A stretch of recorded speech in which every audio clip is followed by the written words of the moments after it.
culture of resistance that is frankly expanding, I think, in the Middle East with a lot of support by a number of Americans in the region. But certainly the government has got to distinguish it. We saw Bill Clinton the other day trying again to define terrorism, and when he defined terrorism as the attack and the intimidation on civilian communities, what came to mind is the invasion in Gaza and Jenin in 2005 and the invasion in Lebanon. So that there's more than 100 definitions of terrorism, but they apply more and more relevant to Israeli actions than what's going on here. What has Hezbollah done that's terrorism? You know, what terrorism has there been in the Middle East besides some Al-Qaeda operations than that are spelled out in the Goldstone report and Amnesty International report with respect to Israel? So I think that the distinction should be made, but I think that for political reasons, the American administration is not doing a very good job with that. But certainly, in this era of resistance, there's legitimate opposition to occupation, and occupation begets resistance, and resistance equals return, meaning the return to Palestine and the end of perhaps the major cause of conflict in the Middle East. We'll bring in Dr. Beeman here. Dr. Beeman, you heard Dr. Lamb there. I mean, Dr. Beeman, you're in the United States. I mean, obviously, I would think, and I was there for almost 30 years, the general public there does not, I don't think, can even identify with what resistance means. And if they see, for example, Sayyid Hassan Nasrallah from Lebanon, might not even be able to identify with the ideologies that are presented by him.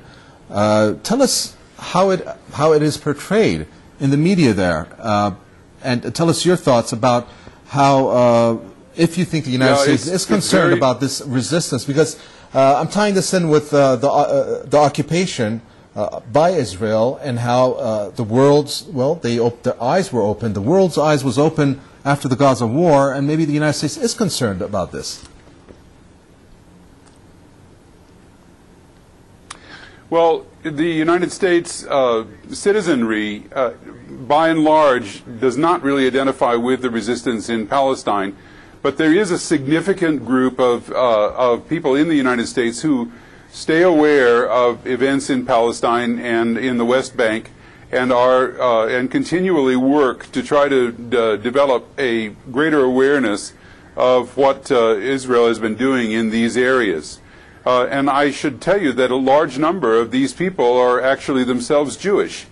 One of the things that is not known here in the United States is that 80% of the people in settlements in the West Bank are not native Israelis. They come from other foreign countries, including the United States. But this kind of information is very difficult to promulgate, and largely because we have such a very, very strong pro-Israeli lobby here in the United States. And the pro-Israeli lobby has continually said that any criticism of Israel or Israeli politics is actually anti-Semitic, and this has put a real damper on criticism of on sympathy with the Palestinian people and on criticism of Israel. And those Jewish people who actually criticize Israel and who sympathize with the Palestinians are labeled as self-hating Jews, which is a terrible epithet for people who are really concerned with social justice. So I think that this is a matter of social justice. It is not a religious war. This is a question of territorial justice for the Palestinian people. And there is, of course, as I say, not a large faction in the United States, but a very significant group that works very hard to try to raise awareness of the Palestinian situation.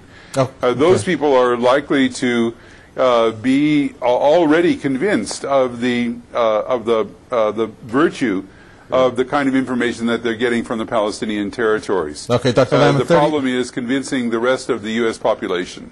Many thanks for that, Dr. Beeman. Dr. Lamb, in 30 seconds or less, how does this reflect on the U.S. president? he came out in Cairo and said, I will reach out to the Muslim world. I mean, won't this sort of thing only foster more hatred and create divisions between America and Middle Eastern countries? Yeah. As there's rumors that George Mitchell may retire, Obama admitted to Time magazine the other day that it didn't work out the first year, and it has not worked out. Increasingly, he's targeted now by the Israel lobby after that debacle in Massachusetts. So he's being hunted, and he's in a tough spot. So we wish him well, but he's got a tough row ahead of him. Okay. And Dr. Manar, the same question to you, 30 seconds or less. Well, I'm more skeptical about President Obama.